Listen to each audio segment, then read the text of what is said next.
I told a serial killer to FK off. In 2006, I was a college student at ASU. I lived in an off-campus apartment on the ground floor, and it was a block off a major street here in Phoenix called Baseline. These details are important. In the summer of 2006, Phoenix, Arizona was plagued by 2 serial killers. One was the Phoenix shooter who ended up being a team of 2 guys randomly shooting people, and the other was the Baseline killer, a rapist and murderer. Having 2 serial killers put the entire city on edge, and everyone was talking about it. I even saw articles in Time or Newsweek about the situation. So, the fall 2006 semester had just started. Now, you may have heard this, but Phoenix is hot in August. It would get stuffy in my apartment, and so I'd leave the window cracked a little because the morning air is nice. The blinds provided visual cover. Anyways, one morning, a strange sound woke me up. It was the crack of dawn, 4:45 am, and the sun was just barely coming up. It was the sound of someone lightly tapping on the window, and it seemed intentional. In my tired state, I figured it could be a bird or some branches or something trivial. Tap tap tap. Silence. After about 90 seconds of nothing, the tapping returned, and it was absolutely purposeful. I was positive it was a human producing this noise. I thought it was my boyfriend, who thought it was cute to try and scare me sometimes. I decided I'd be a bit of a brat and make him wait, but I was also getting really angry. How dare he pull a prank when I'm trying to sleep? This is just like him. I'm going to give him a piece of my mind about disturbing my sleep like this. Tap tap tap. At a certain point, I got up to get a glass of water, still being in the mindset of wanting to annoy my stupid boyfriend who thought this would be funny. But I saw some movement through the slit in the blinds, and I marched over and yanked the blinds so I could see. Definitely not my boyfriend, I said very loudly. What the duck? He sort of seemed taken back by my anger, but only slightly. The man I saw will be with me forever, or more specifically, his eyes and the feeling they gave me were insanely creepy. Honestly, words can't do justice to how terrifying his eyes were. They looked like black orbs with no white in them. Absolutely predatory. When I see pictures of Ted Bundy or Charles Manson, that's exactly what he looked like. Even if you saw a picture of how they looked, it's different when you experience it in person. It totally floored me. Something about this man was profoundly wrong. He was crouched down, like an umpire. He had on dark pants, a dark purple shirt, and a dark Nike hat. He had dark skin. I thought he was Hispanic, but later I found out he was a light-skinned black guy. You'll find out how I learned his name later. Anyways, after I yelled what the duck at him,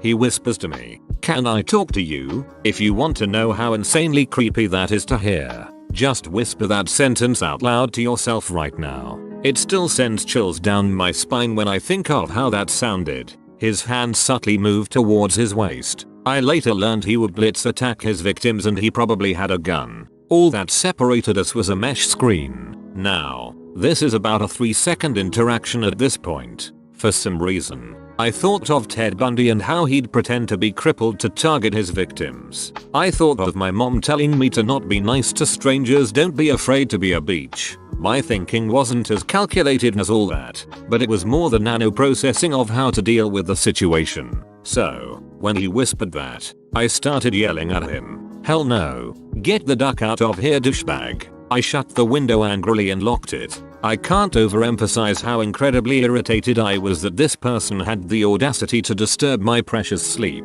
I laid back down and wondered if I'd been too mean.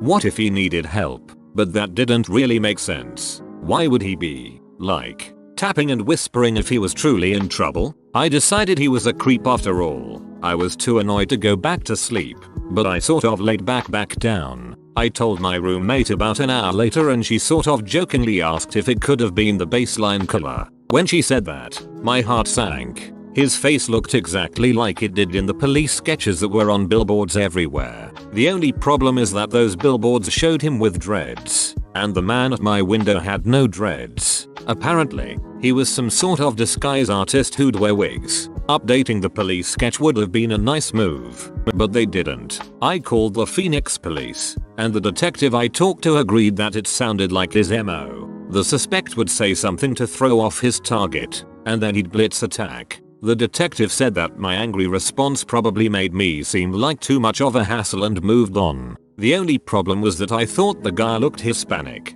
and the detective said many witnesses described him as black. I thought they might want to come out and try for samples or surveillance video or something, but I didn't hear back from the detective. My parents freaked out, then got us knives, pepper spray, and put up signs. Edit. Some PPL asked why I didn't get a gun. I can't remember why I didn't at the time, but I remember it being something I was open to when my dad brought it up. We learned another tenant had complained that same morning. I never learned the details, but this idiot was apparently going around the damn complex trying to find a target. The stupid apartment wouldn't let us out of our lease, so we moved to a second floor apartment right above our old unit. Side note, the neighbors who moved into our old unit were horrible, obnoxious tweakers who would do meth and play pitbull on repeat for hours and have knife fights at 11 AM on weekdays. There were times I wondered if they might be worse than the actual serial killer who came to my window. So,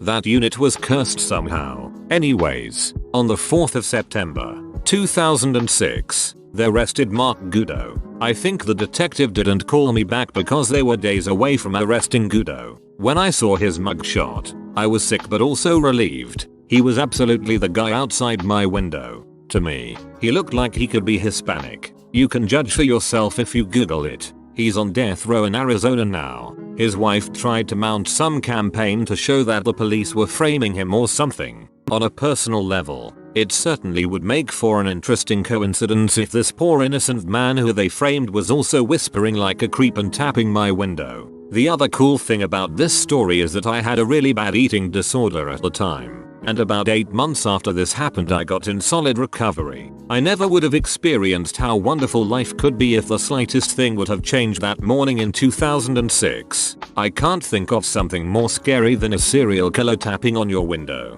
That actually happened to me, and if it happens to you, just scare them right back.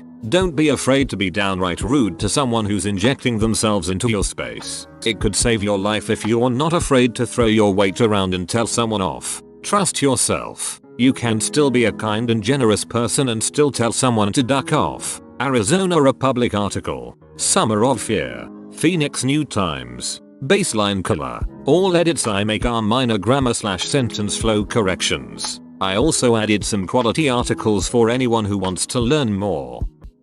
Yeesh. Imagining some dude crouched outside your window whispering, "Can we talk?" is insanely creepy, and he turned out to be a killer. You're lucky you came away from it. Thank God.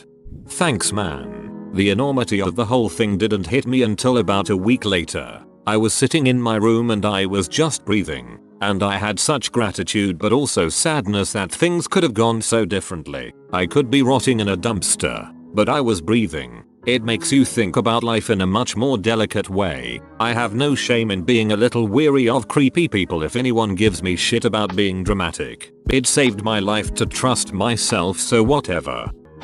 I love how you just laid back down after that happened.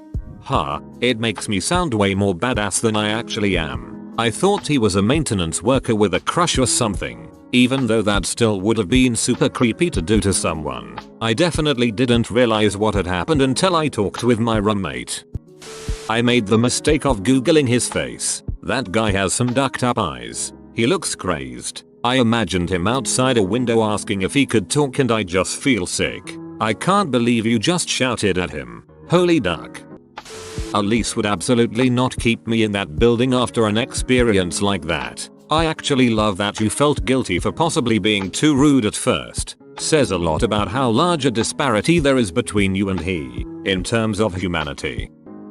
I've also had contact with a serial killer, though under much different circumstances. I was walking through a parking lot with my GF in the late evening when a man approached me and asked me if I wanted to buy a computer monitor. Normally I'd just walk on by with a polite no, but it just so happened that my computer monitor had stopped working the night before, so I entertained his sales pitch. I'm a pretty huge guy and I don't really have the fear/vulnerability reflex that other people might have. He said he had it in his trunk and I started walking with him to his car, my GF. however, was sketched out and tugged on my arm telling me we had to go. I wasn't terribly invested and I didn't feel like haggling the guy down for a monitor that might not even work. So I told the man I had to go and good luck selling the monitor. It was only later that I found out that this was John Allen Muhammad, the DC sniper. It was the night before he started his shooting spree. TL. Doctor, I almost funded terrorism. Holy shit, that's insane.